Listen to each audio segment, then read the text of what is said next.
Hanggang dito na lang ako. Hanggang dito lang ba yung ruta mo? Hindi, hanggang dun.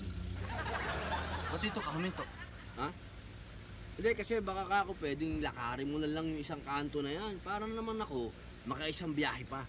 Kasi pag didiretso pa ako doon, pipila pa ako, Brad. Kaya lakarin mo na lang yan. Paglalakarin mo ako? Oo. Bakit? Exercise yan. Anong karapatan mong pa-exercise na? Teacher ba kita? Ako, nakikiusap lang. Baka po pwedeng lakarin mo na lang yan. Hoy, alam ko ang tawag dito ha. Cutting trip. Hindi ako. Doon mo ako, baba. Ako, The customer is always right. Brad, hindi ito tindahan. At ikaw,